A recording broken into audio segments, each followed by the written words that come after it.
Andrew Plitt here with andrewplitt.com. In this video, we're continuing to look at silk reeling and how it is used in Tai Chi training. In this video, we're building on what we talked about in previous videos. We've talked about how silk reeling relates to the legs and how they move and how it's used in the legs. We've talked about how it is used through the torso.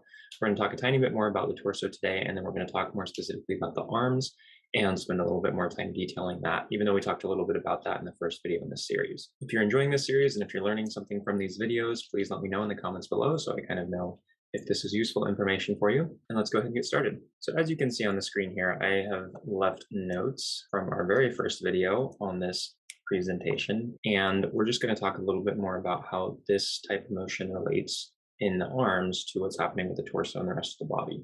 So I already talked about how outward motion, the yang motion, the expressing motion of the hands is when the thumb is going toward the center of the hand.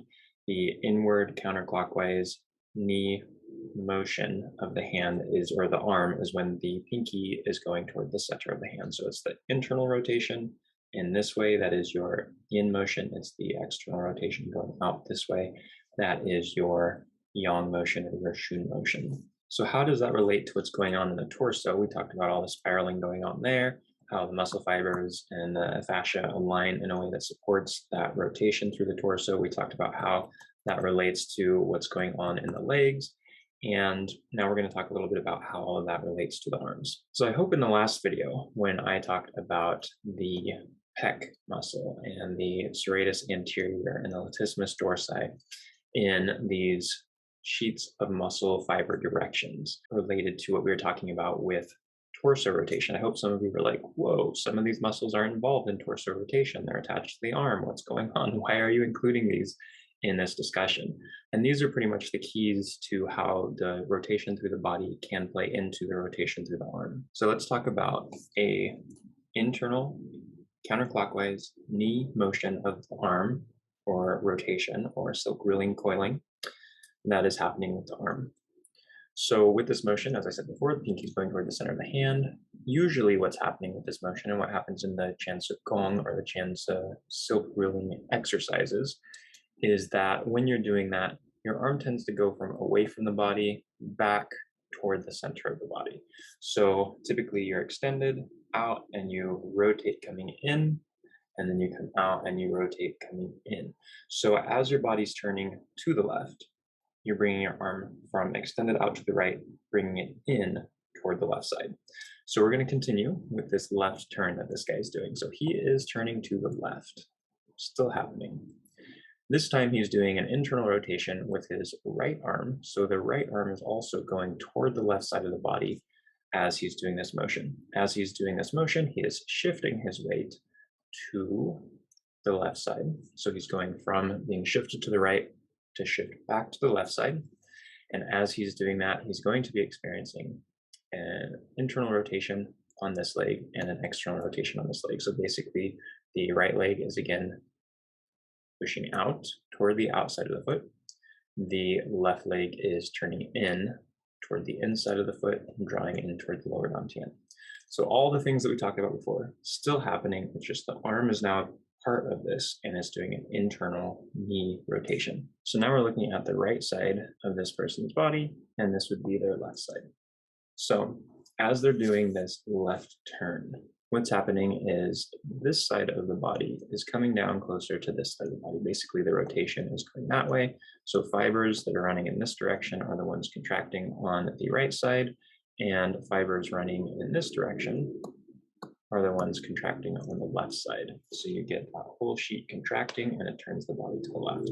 Now, the reason that I brought in things like the pec, which is running in that same direction, is as you're drawing that arm in, those fibers can continue through with this motion, drawing the arm in as it comes across. So we can see how it integrates not just the rotation of the core or the rotation of the body, that spiraling through the body, but the spiraling of the arm can be continuous with that motion, so that the spiral of the torso informs or strengthens the spiral through the arm. The way that the arms connect to the torso is very complex. There's a lot of muscles involved in the shoulder joint and connecting the arm to the body. So this is just kind of the basic, straightforward example here, seeing how the fibers of the pec, the lower pec, kind of are continuous in direction with the fibers of the external oblique, which are continuous in direction with the fibers of the internal oblique on the other side, going this way.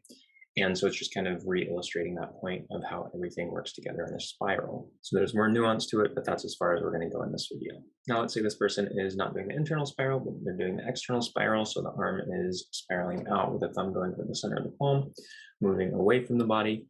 And so his rotation is going to be different. He's still using his right arm instead of going to the left side now. He's spiraling going to the right side with a shun spiral, which is thumb toward the center of the palm. So what happens here is everything in reverse. Basically, he's turning to the right. So his left leg is the one that spirals out. His right leg is the one that spirals in. His torso is turning in that direction. Same thing on the back. If he's turning to his right, he has fibers up here going this way and this way, drawing these sides together so that he can rotate. As he's doing that, he's extending out with the arm. We can see that as he brings the arm out to the right side, he's basically going to need fibers up here, fibers down here contracting, this sort of a thing, to allow his torso to twist. And we have muscle fibers running in those directions, which are attached to the arm or to the shoulder blade, and basically support that motion so that it's not just the torso rotating, but in that same plane of rotation, we get the arm motion out that we're looking for with this external rotation, arm moving away from the body. So now we can talk a little bit about the concept of the rotation of the hands, but also we need to talk about the fact that this can happen in the same direction with both hands or in opposite directions.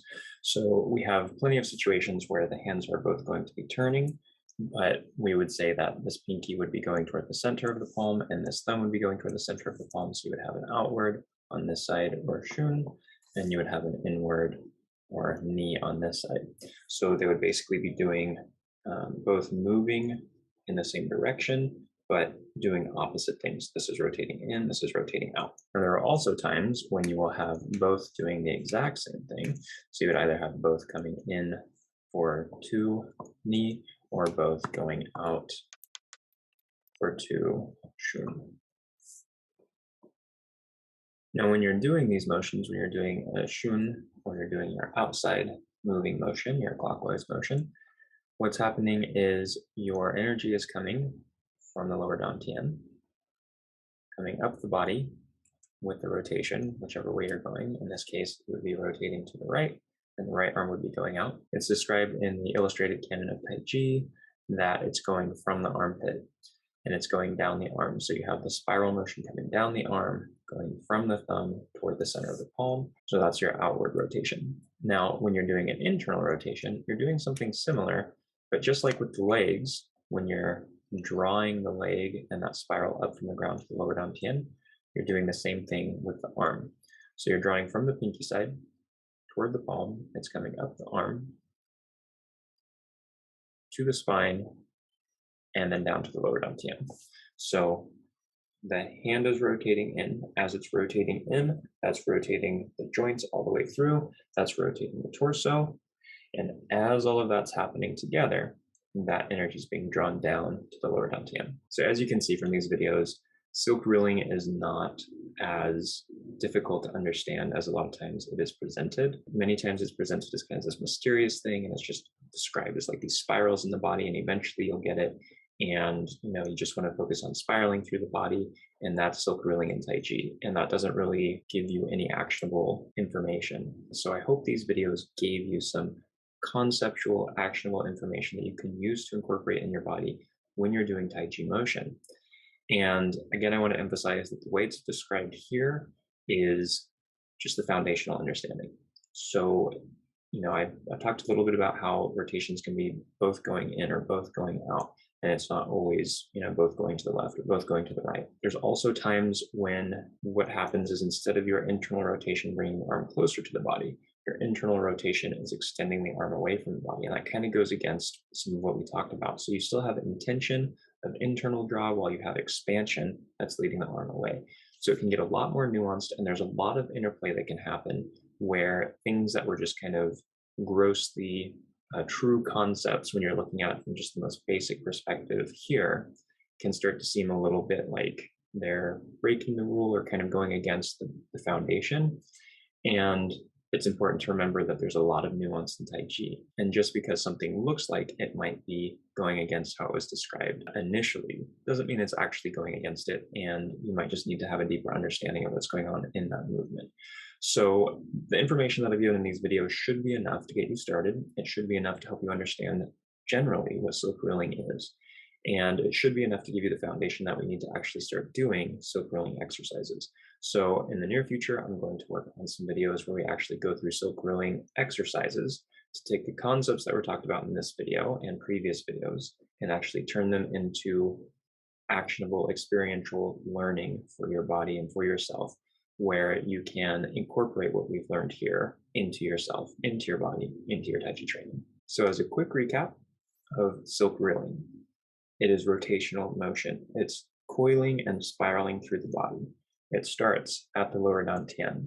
From there, it expands down through the legs or up through the legs to the lower dantian, depending on the direction of motion. In the same way, it rotates through the torso to get to an arm and can extend down that arm if it's an outward expression of silk reeling, or it can coil up that arm and through the torso and back to the lower dantian if it's an inward coiling motion.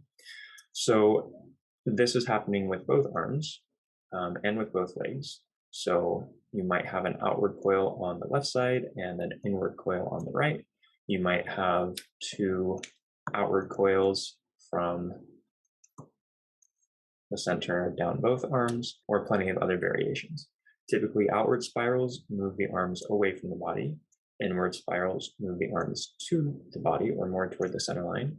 There are exceptions to that. Sometimes your inward spiral will move the arm away from the body, and sometimes your outward spiral will be used when you're bringing the arm back in toward the center of the body. When you do begin Tai Chi, where you're bringing the arms up, pressing the arms down, as you bring the arms up and extend the legs, you have the intention of an outward spiral. As you can see, this guy has, where both legs are doing an outward spiral. And as the arms are coming up, they are both doing an outward spiral. As the hands come down and you bend the legs, you have an inward spiral coming from the arms back to the lower dantian. So curling has nothing to do with rocking your weight to the outsides or inside edges of the feet. It has to do with the direction of rotation and the coiling through the legs. Remember, keep your knees aligned with your toes. Turn the legs, coil through the legs from the hip joint, not at the knee, not at the ankle. Those should be aligned and they should be strong and structured, and then the leg rotates from the hip joint, from the quad. Now there's one more concept that I want to cover in the next video, and that's called silk pulling. And it sounds similar, but it is somewhat different, also very connected to silk reeling. So in the next video, we're going to talk about silk pulling, how it relates to Tai Chi, how it's similar, and how it's different to silk reeling. So I hope you will join me in that video. And in the near future, as I said before, we're going to get into some exercises where you can actually train silk reeling or Chen Silk Gong. So I hope these videos have been very informative for you. If you have any questions about what we've talked about, please put it in the comments below. If you have enjoyed these videos and if you have gotten something out of them, please like these videos, subscribe to my channel. Also, share this video with anyone that you know who practices Tai Chi or who would be interested in this information or could benefit from this information. And also consider becoming a supporting member of this channel to help ensure that more videos like this will be made available in the future. Stay safe and healthy out there, and as always, thank you for watching.